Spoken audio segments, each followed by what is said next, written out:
আপনারা কোনো একটি পক্ষে মানে প্রান্তীয় মান দ্বারা প্রভাবিত হতে চান না। আপনারা এদিকে বা ওদিকে আপনাদেরকে মানে কোনো একটা কর্নারে কোনো একটা চরম ভাবাপন্ন জায়গায় আপনারা যেতে চান না, বরং মধ্যপন্থাটাই আপনারা মনে করেন সর্বোৎকৃষ্ট পন্থা। সেখানে সবাইকে একীভূত করা, সবাইকে একসাথে আনাও আপনাদের উদ্দেশ্যের মধ্যে একটা আমরা দেখতে পাই। আপনি কি ছোট করে একটু বলবেন যে এই জায়গায় আপনি কতটা সফল হবেন? বিশেষ করে আপনি কিছুদিন পরে আপনি পয়লা বৈশাখের অনুষ্ঠান করবেন, যেটা আপনি সবচেয়ে ইনক্লুসিভ অনুষ্ঠান আপনার করতে হবে, করবেন সেরকম দেখা যাচ্ছে। আপনি ঈদের অনুষ্ঠান করলেন, যেটা আসলে অনেক বছর পরে বাংলাদেশে আবার এত জাঁকজমক পরে পূর্ণভাবে ঈদ অনুষ্ঠান হলো, যেটা অনেকে বলছেন।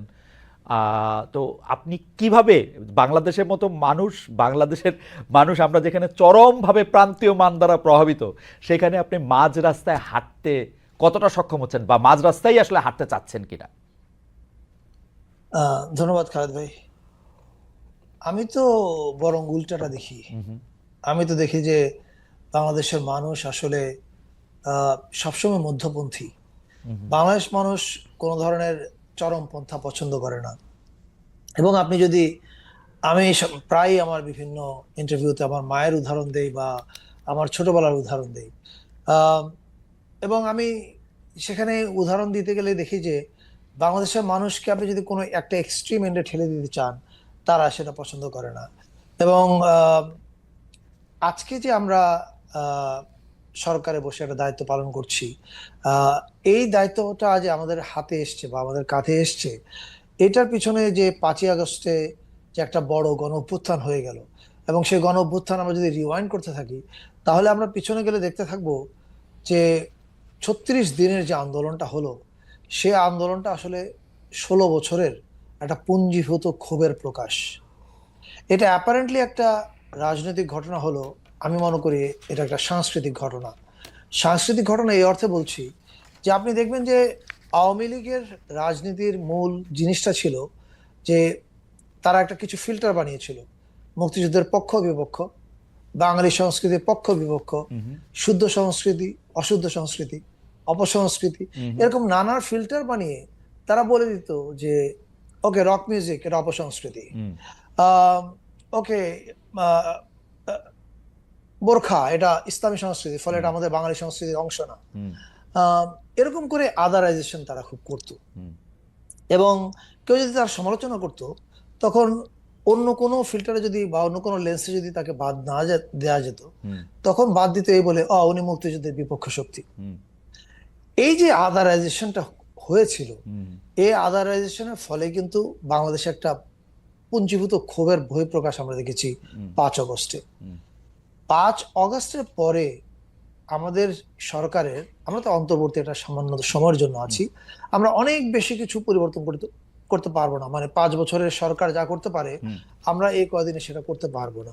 কিন্তু আমাদের একটা বড় কাজ হচ্ছে ট্রেনটাকে লাইনে তোলা। আমি মনে করি আমাদের সরকার সেটা সাকসেসফুলি করতে পারছে এখন পর্যন্ত। এবং দ্বিতীয় একটা বড় দায়িত্ব আমাদের, সেটা হচ্ছে যে একটা এক্সাম্পল সেট করা বা একটা পরিষ্কার ইঙ্গিত দেয়া, যে ইঙ্গিতটা হচ্ছে যে বাংলাদেশ আর বিভাজনের পথে আগাবে না। বাংলাদেশ যদি সামনে আগাতে হয়, তাহলে সবাই মিলে এক হয়ে আগাতে হবে।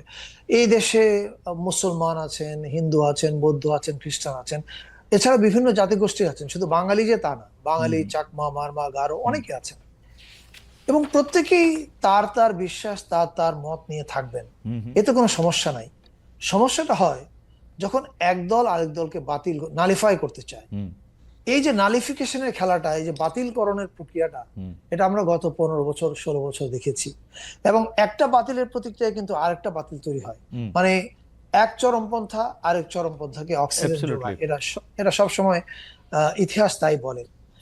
আমরা আমরা বিশ্বাস করি যে আমরা সবাই মিলে, বাংলাদেশের সব মানুষ, আমরা যদি আমাদের ভিন্নতা থাকবে, আমাদের চিন্তার বৈচিত্র্য থাকবে, আমাদের জাতিসত্তার বৈচিত্র্য থাকবে, কিন্তু সেই বৈচিত্র্য নিয়েও আমরা যদি এক হয়ে এগোতে পারি, তাহলে বাংলাদেশের ভবিষ্যৎ উজ্জ্বল। ফারুক ভাই, আমার আসলে প্রশ্নটা ছিল যে আপনি কতটা পারতেছেন। যেমন ধরেন, আপনি যখন এই কথা বলতেছেন, অনেক মানুষ আপনার কথা শুনতেছেন, তাদের কেউ কেউ বলতেছেন যে ধরেন এইবারের ঈদ উৎসবটার কথাই যদি ধরি, কেউ কেউ এরকম বলতেছেন যে আপনি ঈদ উৎসবের যে ঈদের আনন্দ মিছিল সেইটাতে কিছুটা পৌত্তলিকতা ঢুকিয়ে দিয়েছেন।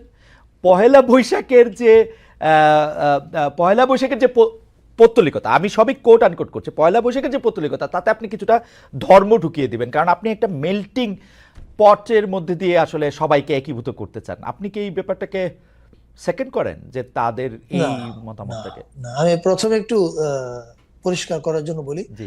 For records. হুম। প্রথম কথা হচ্ছে, আহ, আমরা যখন সবাই মিলে একটা সরকার চালাচ্ছি, হুম হুম অন্য যে কোনো মন্ত্রণালয়ের সাফল্য এবং ব্যর্থতা আমি ওন করি। হুম হুম আমার মন্ত্রণালয়ের সাফল্য ব্যর্থতা অন্য মন্ত্রণালয় ওন করে, এবং এটা হচ্ছে টিম, এটা হচ্ছে টিমের ব্যাপার, এবং আমরা টিম ইউনুস এইভাবে কাজ করছি বলে আমি বিশ্বাস করি।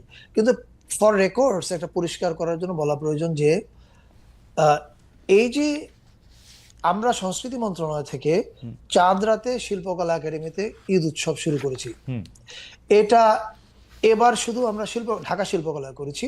সামনের বছর, সামনের ঈদে সমস্ত শিল্পকলায় বিভিন্ন জেলা শহরে ছড়ানো হবে। হুম এবার যদি আমরা আসি হচ্ছে ঈদ মিছিলের প্রসঙ্গে, আমাদের যখন আহ, চাঁদ রাতের উৎসবের প্রস্তুতি চলছিল, ওই সময় আমাকে আসিফ ফোন করে, আমাদের আসিফ মোহাম্মদ সজীব ভুঁইয়া, আমাদের এলজিআরডি উপদেষ্টা। হুম উনি আমাকে বলেন যে ফারুকী ভাই, এরকম তো একসময় ঈদের মিছিল ছিল, চল এটা তো আমরা আরেকবার রিভাইভ করতে চাই। আমি বলছি গ্রেট আইডিয়া, হুম গ্রেট আইডিয়া, এবং এটা আমরা যে কালচারাল পলিসি এক্সিকিউট করতে চাই বাংলাদেশে, সেই পলিসির সঙ্গে এটা পারফেক্টলি ম্যাচ করছে, let's do it together. So এটা মূলত ঢাকা সিটি কর্পোরেশন উত্তরের আয়োজন। হুম হুম আমরা মন্ত্রণালয় থেকে শুধুমাত্র হেল্প করতে পেরেছি দুইটা জায়গায়, কারণ আমরা নববর্ষ এবং আমাদের আয়োজন নিয়ে এত ব্যস্ততার কারণে নববর্ষে এবার আমাদের হিউজ এঙ্গেজমেন্ট। আমি নববর্ষের প্রোগ্রামের তালিকা বললে হয়তো ওই প্রোগ্রাম শেষ হয়ে যাবে, এত হ্যাঁ, হবে। রাইট। তো ফলে আমরা সংস্কৃতি মন্ত্রণালয় থেকে যেটা করেছি সেটা হচ্ছে, র্যালি গিয়ে মানিক মিয়া এভিনিউতে মেশার পরে যে সাংস্কৃতিক অনুষ্ঠানটা হয়, ওই অনুষ্ঠানটা সংস্কৃতি মন্ত্রণালয় শিল্পকলা একাডেমির মাধ্যমে আয়োজন করেছে।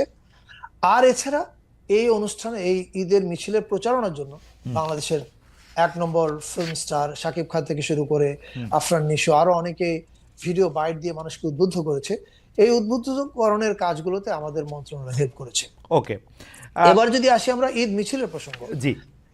ঈদ মিছিলের যে মোটিভ গুলোর কথা বলা হচ্ছে, এই মোটিভ গুলো আমি আবারও বলছি, তারা আমাদেরই কি বলে ভ্রাতৃ প্রতিষ্ঠান, ফলে আমি ডিফেন্ড করছি মনে হতে পারে, কিন্তু আমি বলতে চাই যে এটা অনেক তাড়াহুড়োর মধ্যে করা হয়েছে। এবার মাত্র 6-7 দিনের আয়োজন, ফলে ইভেন্ট কিউরেশনে অনেক রকমের জিনিস আছে, যেটা আমি শিওর আমাদের ঢাকা সিটি কর্পোরেশন এটা থেকে তারা লেসন নিয়েছে, এবং আপনার পরের ঈদ যখন ঈদ মিছিল হবে, সেখানে আপনারা অনেক রকমের কিউরেশন আরো অনেক ম্যাচিওর হতে করা হবে।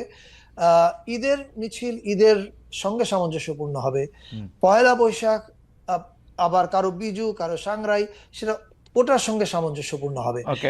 এই কিউরেশনটা আমি মনে করি আরো বেটার আপনারা আগামী ঈদে